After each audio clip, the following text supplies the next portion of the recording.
జై శ్రీమన్నారాయణ. నా పేరు హిషిత సాయి తాలాసు. ఈరోజు నేను 3 శ్లోకాస్ చెప్తాను.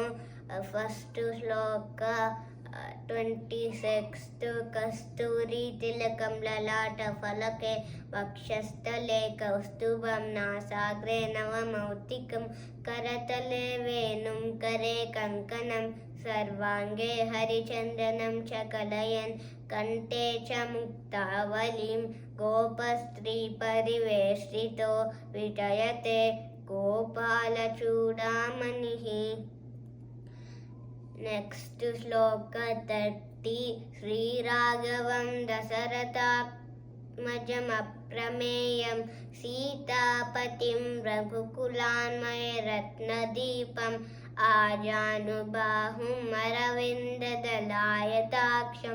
రామం నిశాచర వినాశకరం నమామి. లాస్ట్ శ్లోక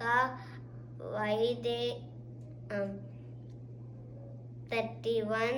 వైదేహీ సహితం సురద్రుమతలే హైమే మహామండపే మధ్యే పుష్పకమాసనే మణిమయే వీరాసనే సుస్థితం అగ్రే వాచయతి ప్రభంజనసుతే తత్వం మునిభ్యః పరం వ్యాఖ్యాంతం భరతాదిభిః పరివృతం రామం భజే శ్యామలం.